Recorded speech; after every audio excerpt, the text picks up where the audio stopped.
There we go. All righty. Thank you, Alex, for your introduction. It was very kind. And I hope that we're going to have a conversation today in which we look behind the scenes of politics and look at the role that journalism plays in voter involvement. But first, let me introduce our panel. We have Megan Pacer. She's a reporter for the Homer News, where she's worked since 2017, covers all subject matters with a focus on local government, education, high school sports, and public safety. That is a big basket.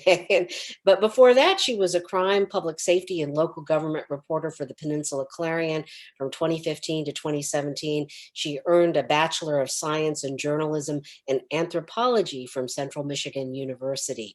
And we also have Jenny Neyman.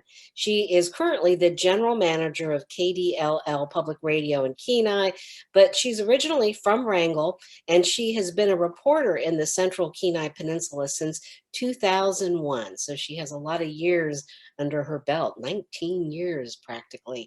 And she has been a reporter and editor at the Kenai Peninsula Clarion, which is an owned and operated weekly publication, and or rather she owned and operated a weekly publication called the Redoubt Reporter.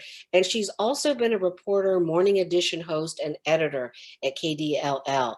And we have Dylan Simard, who I've gotten to know this summer working temporarily for KMXT radio, but he is an award-winning journalist and recent graduate of the Walter Cronkite School of Journalism in Phoenix, and now a full-time reporter for KMXT in Kodiak. And his passion is environmental reporting and exploring the great outdoors with his dog Mater, who I have come to know. What a great dog. And I might add that he's a whiz at technology, and podcasts are definitely his thing. Now, I did not get a bio for Brian Mazurek, but on the Peninsula Clarion website, I found out that Brian misses his family in Florida. That's where he's from. But after finishing his degree at Florida State University, he decided to move north. His family is large with more cousins than he can keep track of. And I guess Brian, I guess I have to know, are your cousins Megan and Jared Mazurek, two former colleagues of mine who are just wonderful journalists and great people. So anyway, with that, maybe Brian, when we start answering these questions, you can tell us a little bit about yourself. But let's get going with the questions. You know, we've heard many times, if you've been in Alaska, that politics is Alaska's favorite sport. Do you agree? And how do you see that at the local level in your work? So let's start off with Megan Pacer from the Homer News. Megan? Sorry, could you repeat that? Okay, I guess I thought we'd start off with that saying that politics is Alaska's favorite sport, and how do you see that in your work at the local level? I guess I would just say that it's extremely popular. I've only worked in two places in Alaska, Kenai Soldotna area and Homer, and I was very struck when I came down to Homer by how not just politically but just civically engaged people are down here in their government on a very local level. So much public testimony, so much engagement in city council meetings, in commission meetings. I was just very struck by it. So people in Homer want to know what's going on in their local elections and in their statewide elections. We don't have many representatives from this area in the state legislature, but people want to know. So there's never a shortage of things for me to write about or cover because people are genuinely very engaged down here. So it is as popular as a sport. So Brian, do you agree that politics is Alaska's favorite sport? And of course, tell me about your cousin connections. Yeah, so Megan and Jared are my cousins. They were working at KTVA for a while up until recently. They're great people, and I know Megan was doing a great job with the 6 o'clock evening broadcast, but I would have to agree. People love their politics around here. And one thing that I've noticed coming from sort of a more populated area in Florida to moving to a small town like Kenai is that it's pretty easy to be involved in local politics. You pretty much just have to show up and make your voice heard. And eventually the people that are in charge are going to know who you are and know what you consider important. And so that accessibility, I think, makes it a lot more popular up here than it would be otherwise. So Jenny, we'll go to you next. With almost 20 years under your belt in the Kenai Peninsula, what do you think about that statement that politics is Alaska's favorite sport? Is it one of the Kenai's favorite sports? Politics and the weather and how the fishing is probably the three most commonly talked about issues around here. I would definitely echo that folks are very engaged. They're very interested in what's going on. There's a lot of, water cooler talk about politics. In my time here, I think I've noticed a shift that's been speeding up the last couple years, that as things get more divisive, politics is less of a polite topic. So you don't always hear it discussed quite as much just in general, workplace settings or group settings. It tends to be a little more, you find your crowd and talk about it within that. Since things are so charged anymore, there's a little less just general banter in, situations where people of lots of different persuasions tend to gather. So the interest level, I think, is still the same, but the civility of those discussions, I think the tone of that has changed a bit, especially over the last couple of years. Yeah, I've seen some pretty ugly signs driving along, the Seward Highway. Just, but that's not unusual. I've seen those kinds of signs. No. But it gives me a sense that the dialogue this year hasn't always been civil.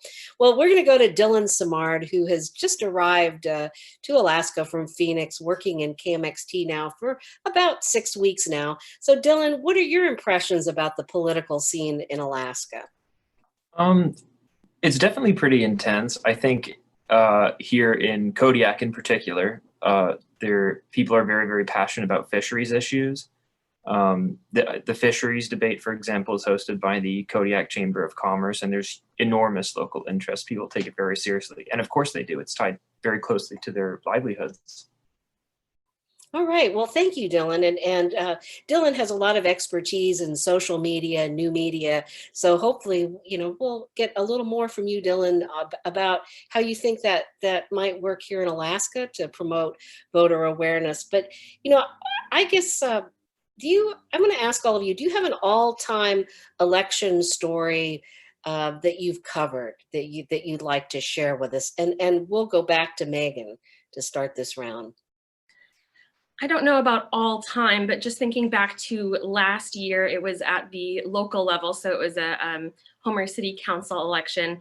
I don't know if you could call it my favorite or an all-time story, but I think it was a really interesting and important one for readers and for our town.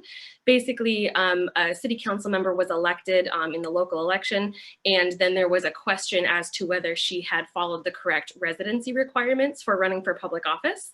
The city then had to launch an investigation. The results of that came out, and then a former council member actually contested the results of that election in the Supreme Court, and it's all since ended and was over. But the whole thing, as my editor and I both covered it, really just prompted this interesting discussion on a part of local elections that I think hadn't been talked about in a while. And okay, what are the residency requirements? And it got into a lot of kind of weedy, what is the definition of moving somewhere with an intent to stay there? It was just a very interesting discussion and a part of elections and running for local office that can kind of hit a snag sometimes that I don't think a lot of people around here had been thinking of lately. And it was just very interesting. And I think a good window into local elections for people here. And of course, with Alaska, too, every vote counts. And we've seen that in numerous elections where they've been won, just by a handful of votes. So I think that's why we get into that nitty gritty with our stories sometimes, because every vote does count. How about you, Brian? Have you had a story that struck you about the uniqueness of covering elections and election coverage in Alaska? Well, it's only been a couple years for me covering elections in Alaska, but I've got to say this past summer when with the District 30 House race, when Representative Gary Kenai died tragically in a plane crash along with several other people. And he was in the middle of an election. That was just kind of that's always going to stick with me, because it's like that tragedy happened, and then almost immediately we had to just move on and figure out how the election was going to proceed, who was going to be the Republican nominee, blah, blah, blah. All this stuff that didn't seem to matter because people had just died. And yet we had to deal with an election still. Things in Alaska do turn on a dime sometimes. Just weird quirks of fate. I mean, I just think back to our gubernatorial election where Byron Malott had to resign, and that changed the whole dynamic of the election. So Jenny, what about you? What stands out in your coverage? I would definitely echo Brian. Representative Knopp's death is going to be a pretty memorable thing to cover for a while for anyone that had to do that. I don't know that I have a specific election-related story to mention, but I was struck earlier this year about the change in what counts as an election scandal. I was talking to a former reporter at the Clarion. This was like 15 years ago, and he had written a piece of what was pretty scandalous at the time. A borough mayor candidate had asked for and received a very lightly worded, generally worded endorsement ad from a sitting US senator, which of course borough mayors are supposed to be nonpartisan, and then a fellow party member senator did a 30-second ad endorsing him, and that was a scandal. And then you look at today, what counts as an election scandal, and that bar has moved so far. I think just reflecting back on, you know, what the change is that gets people riled up is quite different these days than 10, 15, 20 years ago. So Dylan, I know that you have not been in Alaska very long, but maybe in your experience as a college student and watching things nationally, what do you think? What stands out to you? I suppose it was interesting to see in a city like Phoenix, because Phoenix is sort of unique because there's this huge, like very deeply conservative outer belt surrounding the city of Phoenix, which is very devoutly blue. And you see a lot of national issues coming to head in Arizona. People are really serious about healthcare there, as they are everywhere, but in Arizona, they have very particular issues to access. And also immigration is a very, very big deal. I mean, it's on the border, right?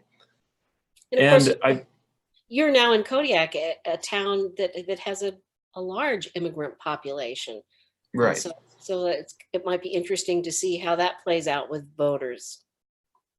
So, I mean, I've certainly seen the tone sour, I would say, over the last like 4 years that I was living in Arizona. But out here, I think the most interesting election story I've done, and keep in mind, there have only been like 2 or 3, but I went to an Al Gross rally because he was visiting the Kodiak area. And I was very struck by the fact that people were coming out into the cold, into the rain, to go and see him speak. It's not, certainly in Phoenix, that's the sort of weather that would keep everybody indoors. Perhaps here it's a bit less significant, but I was quite impressed by the fact that people take their politics so seriously that they're willing to brave inclement weather to go see people speak. It is important to people, I think, and maybe there is that personal connection with candidates compared to other places. But one of the things that we hear a lot this year, both nationally and locally, and maybe we'll start off with you, Jenny, because you know you've had so much experience working in the Kenai Peninsula and in Alaska politics, is that there's media bias, and that they accuse reporters of being skewed one way or another. You know, have you encountered those kind of claims, and how do you deal with those? You know, media bias is a pretty tough one to argue with because it's such a nebulous thing. It's not like somebody saying, hey, you made an error in the story, you misquoted this person, or this fact is wrong. Either it's wrong or it's not, and it's pretty easy to combat that. But media bias, that to me feels like a synonym for fake news. If someone doesn't like the story that you did, if they say, if it's a candidate profile, they feel like, and it's a candidate that they support, you feel like you did a pretty even-handed job, that they think it was not as kind as it should have been.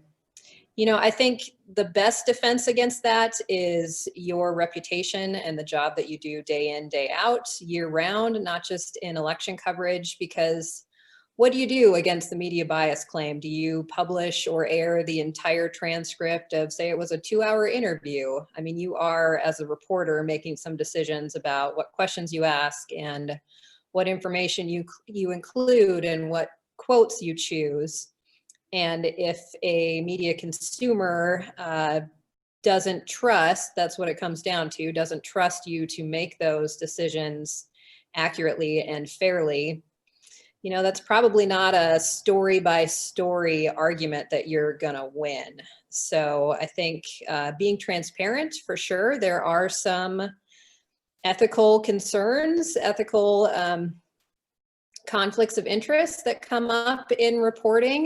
Myself being from public media, of course, Governor Dunleavy's budget in 2019 cut all funding for all public media in the state. And we as public radio reporters, public TV reporters, then had to cover the budget process and covered the governor's decisions on those cuts. So you can pretty easily accuse any public radio reporter, TV reporter at that point, well, you're reporting negatively on the governor's budget because he cut your specific funding.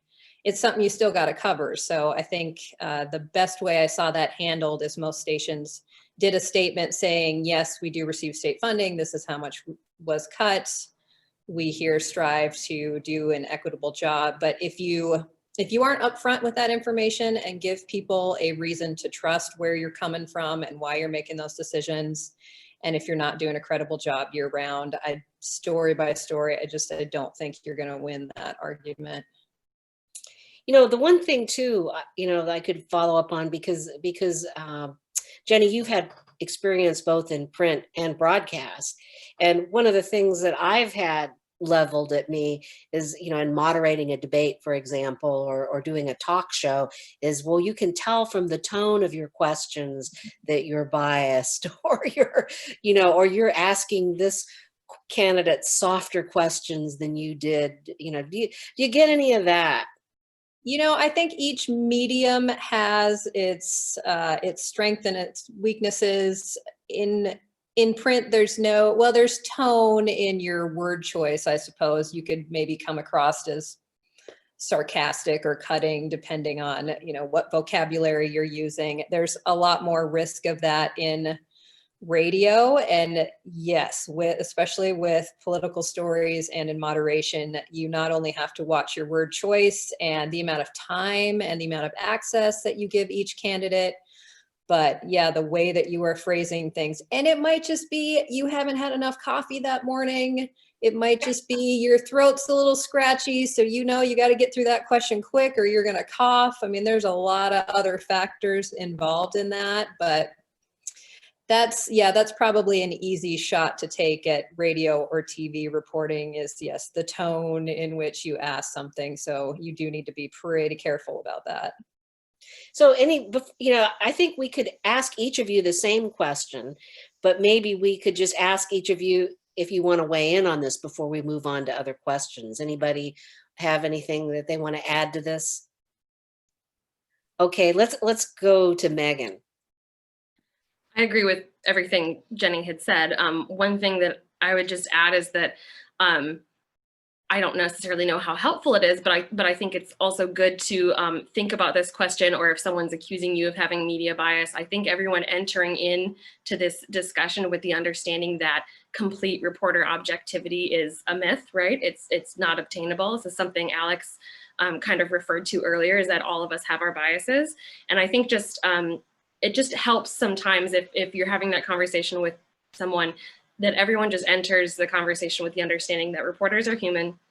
We have our personal biases. Obviously, we work as hard as we can with transparency, like Jenny mentioned, to weed that out and be as objective as possible. But the fact that, and I remember getting this in my journalism education in college, the fact that young journalists are taught to strive for 100% objectivity, when that is in fact impossible, can actually be harmful in certain ways. And so I just think it always helps to remember that no person is perfect. Complete objectivity is not actually attainable. And as long as we're all entering a conversation about media bias and objectivity with that in the back of our minds, that it can be more humanizing. How about you, Brian? Any you want to weigh on this? Sure. Yeah. So I guess a lot of it depends on the medium by which this accusation is being thrown at me, right? If it's a Facebook comment, I'm tend to just let it slide. Don't worry about it too much. Don't let it get to me. If I'm having a conversation with someone in person and they feel like we're biased in any way, I try to probe that. I try to figure out what it is that they're upset about in our reporting, and think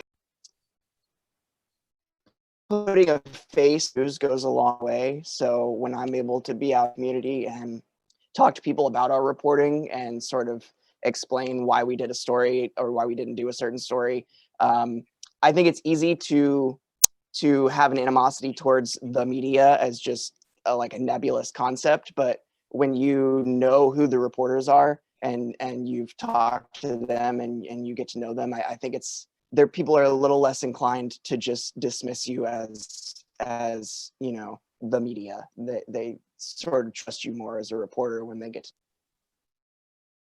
So Dylan, before we move on, anything you want to say here? I'd definitely like to echo that point, that there's a pretty big divide between criticism in good faith and criticism that's just sort of like, it's in my experience, it's very, very rare that you have somebody like looking at an article and saying the article is biased for these reasons, and then you can address that, you know, with them one-on-one. If you find that they make a compelling case, you can then amend the article, let people know that it was amended, etc. But a lot of the criticisms that I've seen of other journalists' work and like the work of like outlets at large is there's criticism either directed at the media as an incredibly broad industry, which is not, I should point out, a real criticism. It's a complaint. It's an expression of opinion. It's not actionable. You can't do anything with that. Or criticisms of outlets, which are also incredibly broad. You can't narrow down and make a correction. You can't address the problem with that kind of information. The problem, if there is one. You know, and if I'd like to follow up on that Dylan, because I think you raise a good point, is the public doesn't always distinguish between the different types of media. For example, there are many shows on commercial radio that are opinion shows. They're driven by opinion. They're not journalism, and they're informational, but they're not.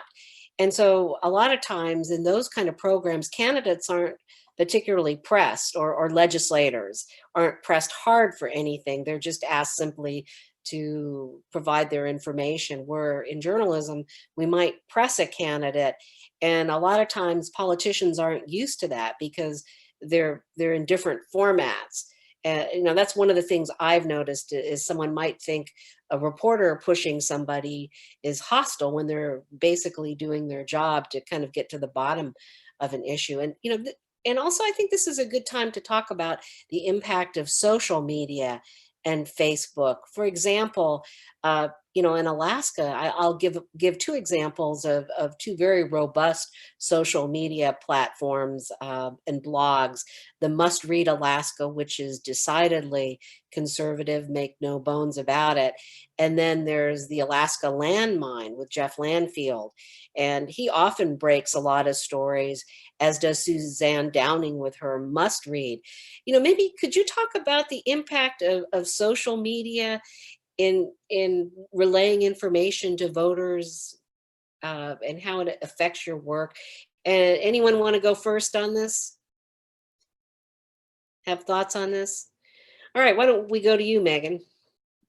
The first thing I would just say is there is a little bit of a difference. So when we're talking about social media, my brain goes to Facebook, Twitter, and Instagram versus the, I guess you could say, informational political blogs you just mentioned are what I would think of as another part along the news spectrum in Alaska, right? So they do also utilize social media like we do, but in my mind there is a bit of a difference between those. And as far as those blogs go, you know, when people ask me about them, I just say, you know, they are different. They are not what we would consider a traditional news organization. They are informational mixed with opinion, and sometimes in the case of the Landmine and Matt Buxton, mixed with satire, kind of like The Onion. And they are popular. We can't deny that. They are clearly filling a niche and a want in the Alaska community for their readers. You know, it's just important that people be aware that of the differences between traditional news and those blogs. In terms of social media, like the platforms, Instagram, Facebook, Twitter, I would think the biggest change to the way we have to do our jobs is, and not so much in Alaska because things move a little slower up here, but especially in the lower 48, and maybe Dylan has a better idea about this. Often now news is being reported out, especially via Twitter, just by people, you know, on the scene of things as it's happening. And so that can be tough, I would imagine, for reporters to kind of have to scramble and get on top of. Less so, I think, up here. I think for me personally, the rise of social media and how much it's utilized basically has just meant more pressure, I think, for readers of an expectancy of expediency, just basically more pressure for me to get things done and out more quickly. When you're the only full-time reporter with one editor and you're both on part-time hours right now because of COVID, getting things done and edited and pushed out to social media, where we have to admit a lot of our readers are, is not always easy. So. Dylan. So I would say that one thing that's definitely novel is that for digital consumption, an enormous amount of the population is receiving their news, say, from sources or news outlets that are reputable and trustworthy, but they have attached to them some degree of commentary. And I guess like one hypothetical I could put forward would be, say you have an article where there's an audit of a certain aspect of government, and it says, you know, the audit concluded that this group is inefficient. And so you could have somebody in your feed commenting, like quote tweeting it or what have you, or being on Facebook saying, well, this is evidence that the so-and-so administration is incompetent or inefficient or what have you. And so your reaction to that piece is either going to be, say, if you are for the out party, you're going to say, this is evidence that my guys were right all along. And if you're a supporter of the in party, you might say, this media is attacking my guy in an unfair way. So people can sort of get their cognitive biases aroused by neutral reporting that is then portrayed in a not neutral light. And definitely with the, there was an earlier point mentioned about how a lot of like very live reporting is done on social media. Like as a reporter, if you're at the scene of a crash or there's something interesting going on, you might put a tweet out, and for many people that is their news source, right? And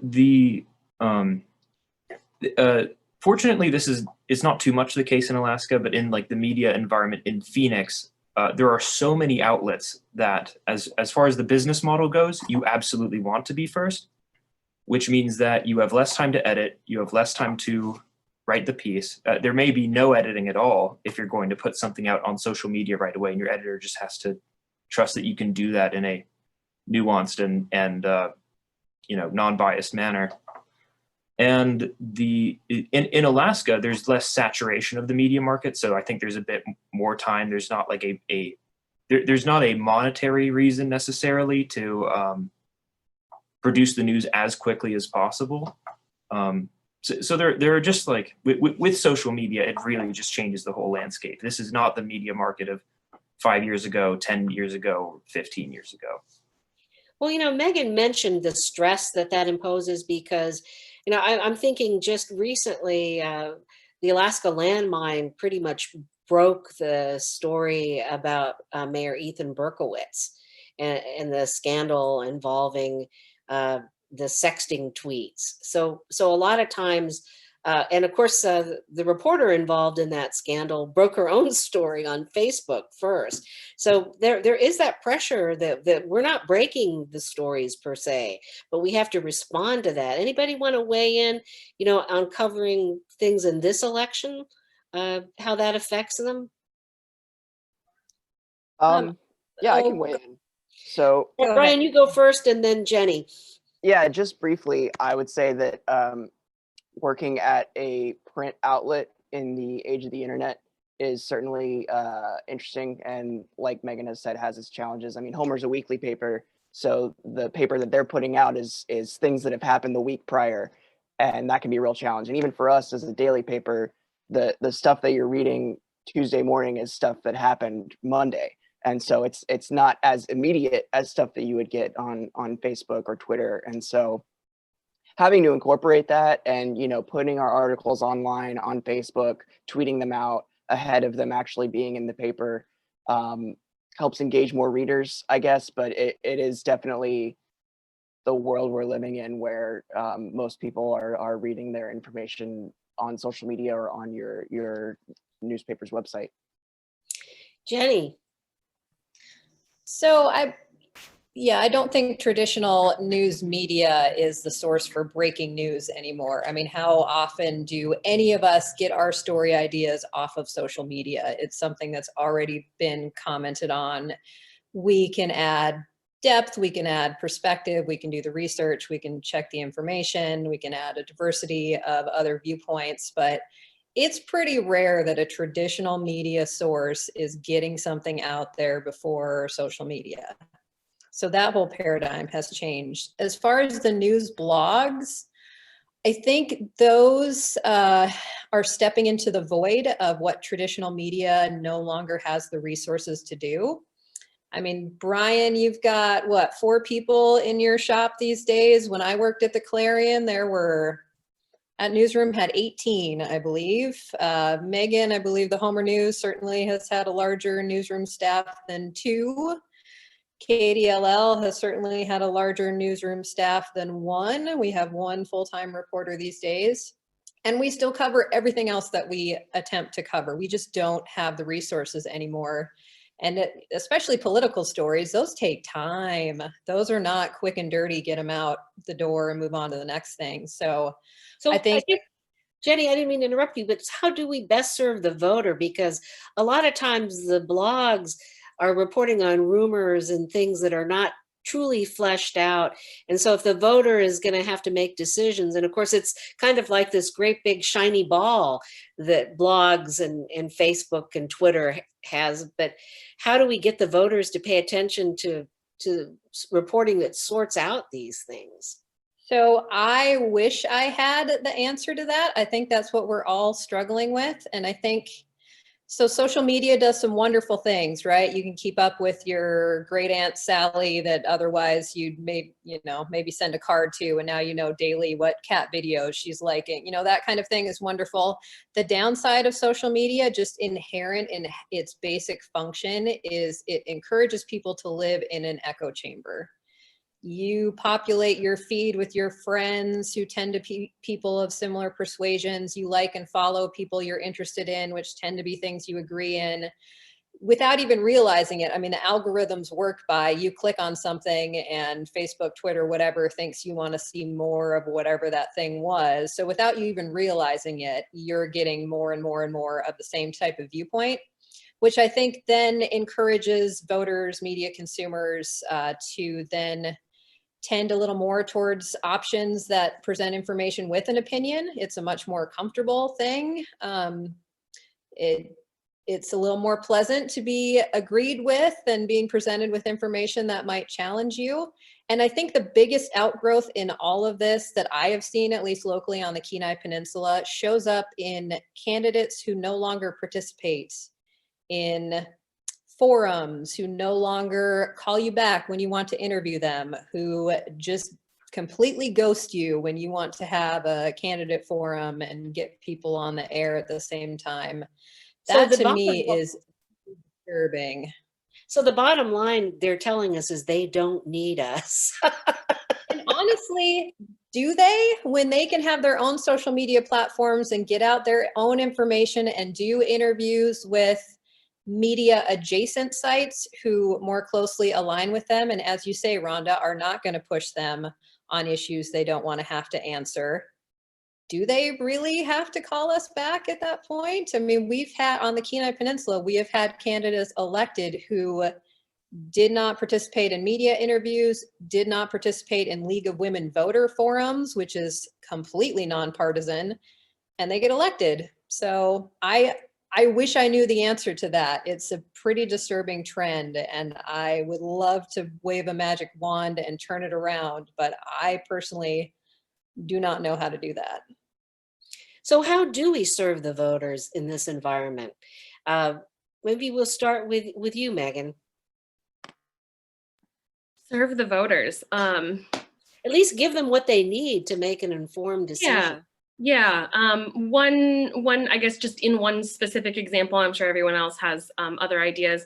One thing that I really liked that the Homer News did this year was just, we had a few more, which was great, but we had a few more local candidates running for city council and Homer mayor than we usually do. And I found it was easier to do Q&As, which normally I would take the time to do a full profile on everyone, but we just didn't have the time. And so we just submitted same questions to everyone. You get the same amount of words to answer in, bing, bang, boom. And then we ended up doing that for our two people running for House District 31 and the Senate seat. And I really like that format. It puts everyone on an even playing field. We make sure to include important questions that we know people are going to want the answers to. And in that way, I almost feel like it kind of also doesn't take care of, but goes to what Jenny was just talking about. You know, if they don't get back to you and you've given them a certain amount of time, only one of them gets in the paper, and then you have to say so-and-so did not want to participate in this. I think I'd like to stick with the question and answer format going forward because it's really basic. I think it's something voters can read through and understand pretty easily. Another thing that I like to do to try and help serve voters is there's that saying, follow the money, right? Everyone always wants to know about money. And so APOC is a really great resource that I like utilizing in election coverage, seeing where people are getting major donations. It's always interesting to see what candidates are spending their money on. And that's something I try to include in pretty much all of my candidate coverage at the state level, obviously, because that doesn't play into local politics. But yeah, Q&As I think are a really nice way to reach voters, and just making sure that we're kind of digging a little further with APOC reports and things like that, I think is a nice way to serve them. Are they answering your Q&A requests? Yes, we did not have, we had to do a little bird dogging, as my editor loves to say, but we did not have anyone opt out this year. How about you, Brian? What do you think is the way to engage the voters, get them looking at the information that's critical to a good decision? Well, you know, I think part of it is the interviews that you do with the candidates when they are willing to sit down and interview with you. That is a good opportunity for you yourself to become an informed voter, if nothing else, to ask questions that you think the community needs to know, that people may not get a chance to ask these candidates. I mean, obviously they're making themselves more accessible these days, but it's possible that you could never run into a candidate and never have a chance to ask them what you want to ask them. So I think we still do provide a good opportunity for that. And then on top of that, the different candidate forums, like the League of Women Voters Forum, things like that, when we provide coverage of that, that kind of expands the audience beyond who was initially tuning into that forum. So we can provide that information to more people, you know, and like Megan was saying, just getting the voice of each candidate as much as you can in there. And we've had struggles with candidates being reluctant to interview with us, and that is what it is. Like Jenny said, I mean, they've got their own platforms that they can go to. So we just try to do our best and provide the most comprehensive look at candidates as we possibly can, ask them about the different issues that are important in the community and what their priorities are as a legislator. So Dylan, how do we fight fire with fire and maybe use social media and other forums to help voters come to having enough information that they feel prepared to vote? Well, I mean, we as journalists will always use social media as long as it remains in its current form. I unfortunately don't think that we can make content that is more inclined towards virality, because like the algorithms of these websites, they want reaction, they want viewing minutes, and so to that effect, they're going to get salacious, outrageous, maybe partially true content that people are going to be inspired to click on, to watch, to view, to share, etc. But that doesn't mean that what's that? I was just going to say, do you think that voters, though, would like us to give them material in a social media format that's user-friendly, quick to go through? Any thoughts on what we can do to continue doing what we do, but present it in forms that will be more helpful to voters, perhaps? Certainly. We can always shine a light in a dark place and do what we can to demystify the process of voting, which of course is an ever increasingly complicated issue, especially in this election. We can always provide information about the candidates. We can provide information about how the voting process works. Sometimes the laws will change in real time. I definitely think that the next month is going to be a completely incredible and totally unprecedented period in reporting, the way that people will cover an election that occurred, that the results will not be set or definite in for weeks after the election actually occurs. It's going to be a challenge, but I'm definitely eager to rise to that occasion in whatever way I can. Jenny, what can we do to help voters sort through the bombardment of things that are coming at them? So we can, of course, continue to do the good job that we have always done in even-handed reporting. And I think it's important to, as you were saying, Rhonda, go a step beyond just the general questions. And Megan, I love a Q&A and having the level playing field of asking everybody the same set of questions. The difficulty, I think, with that is if someone doesn't, they answer in that they give you words, but they're not words that are very useful to the voter. So a really easy out you hear all the time is asking a candidate about specifics on what they're going to do for, let's say, the state of Alaska budget.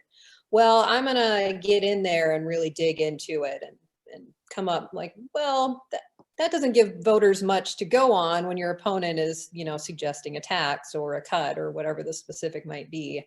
So going a step beyond just the easy answer that they might share on their own platforms, I think is useful. But it's a tough balance then when you take that into the social media world, as Dylan was saying, having short takes on things and easily digestible takes on things. Often politics is not short and easily digestible. It takes a lot of discussion and background and context for sure to create a really engaged voter. So I think there's a certain amount of encouragement that we can and should do to voters to make them want to go to that extra effort and find out. So it's, making that information easily accessible and available and frequent, but at a certain point you might run into the danger of just burning people out on election coverage all the time. So it is kind of a fine line to find in between those two. I know people at the end of, even mid-October are just tired of hearing all the ads, especially this year, because so much money has been pumped into the Senate campaign. I do have, I just want to check in with Alex on time. Do we have time for one more question, or do you need to wrap things up? Well, first of all, I'm enjoying this immensely.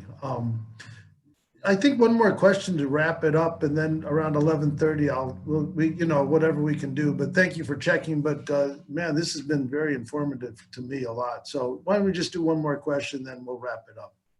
Well, I think maybe the last question, Alex, and maybe might be about just kind of the early voting, the nationally and locally. I know Kodiak had a story. Jared Griffin had a story that he just posted about how many absentee ballots and early ballots are already being cast way ahead of last year. So, I mean, do you anticipate what we might be covering post November 3rd? Some thoughts on the challenges that we might face, and maybe we should begin. We'll start where we'll begin where we started with Megan. What do you think? Yeah, well, and like Dylan had mentioned, it's just going to be a very different election season for the people voting and for the candidates and for us with how we do our jobs. I think we're just, as journalists, at least I am, we're just so in that mindset of, okay, we're going to get a pizza, we're going to stay till midnight, we're going to get the election story done, and we're all going to know what happens. We're not this year. And to a certain extent, I think readers expect to know what's going to happen at the end of election night. And I think, I don't know if we need to do, kind of give everyone a warning or something, but I think we are just, from now and I think into the future, we're just going to have to change our mindset of how we report on elections now that early voting and absentee in-person voting and mail-in voting is such a big part of this year. And I suspect, despite how controversial it is, will continue to be a big part of our elections going forward. Yeah, I think we just have to figure out how to rephrase our election coverage and get readers more comfortable with just not knowing right away. And I don't necessarily know exactly how to do that. We are, kind of driven to the sexy in your face, this person won, this person lost, and we can call it. And I just don't think we're going to be able to call it right away. And so we're just going to have to get comfortable not knowing for a little while. And I'm not exactly sure how to help readers get comfortable with that, but it'll be interesting to figure out. Jenny. I think reporting on the process rather than the outcomes. So my fear this election is there's already so much concern about, voter fraud and distrust in the system. I think the most useful thing we can do is give people the information about how the counting works, whatever concerns people have about fraud or lost ballots or duplicate ballots or whatever, all those things that people are going to be screaming about. Answer that, get that information. It's definitely not as, what we normally cover. This person won, this person lost. Let's get your results immediately. But I think the city clerks and the ballot counting machine maintenance people are going to be getting interviewed more than they probably ever have. Well, especially with COVID, I know that in the Kodiak Island region, the borough tried to reduce contact, for example, not having borough staff go out to the outlying villages and potentially spread COVID or allow people the opportunity to stay home. So they started mail-in balloting rather than have actual precincts. And a lot of people, as it turned out through various quirks, didn't get their ballots in time. So there are those kind of challenges that we see out partly because of COVID's impact on voting this year. Any thoughts, Brian, on your end for the Kenai Peninsula? Yeah, I think we've all kind of touched on this, and we're all kind of on the same page that we're not going to be getting the final results on election night. And I think what's going to be most important is that we communicate that to our readers and our listeners as much as possible and as clearly as possible leading up to the election, following the election, just making it as clear as possible, like Jenny said, how the process is working, when said votes are going to be counted, and just keeping people up to date with how that process is going. We had a miniature example of that with our municipal elections. We had initial preliminary results on election night, and then the absentee ballots came in, and they didn't actually change any results, but they made some races a little closer. And so reporting on that gave us a little bit of a precedent, I think, for what's going to happen with this general election. But yeah, I think it's just making it as clear as possible to people that they shouldn't expect a final result on election night, and not just stating that as a given fact, but trying to explain to people why that is going to be the case. And we do have, perhaps, as Jenny said, maybe a bigger watchdog role to ensure that the voting process was carried out like it's supposed to be. Do you think that's the case, Brian? Yeah, and that's tough. That all depends on how willing people are to talk to us. And I've spent some time at polling locations, and I do exit polling the day of on election day, and we're going to try to hold our election officials accountable, but it's just a matter of how willing people are to tell us what's going on, really. Dylan, what are your thoughts about post-election? What are our challenges going to be in coverage? Well, I would expect it to be quite proactive. I don't think it's just going to be a situation where it's cloudy and it's just indefinitely cloudy for 2 weeks. I would expect. Sorry, that's my dog flapping his ears. I would expect a situation, both candidates declare themselves the winner within the first week. I would guess that there's going to be just emergency legal challenges being thrown out everywhere. It's going to be fairly chaotic. I don't think people are going to know what's going on. I simply don't think the result is going to be decided until the absolute last minute. There is no precedent for this, and we already exist in a system where the rules from state to state for how they count their ballots are radically different. That you can hardly compare the voting systems in different states at their furthest extremes. So, I would say stay tuned. Reporters are going to be very busy doing long hours all around the country trying to demystify it. But I don't think there's any hard and fast rules. I would say that expecting some degree of uncertainty would be prudent, but as to what form that uncertainty will take, absolutely nobody knows.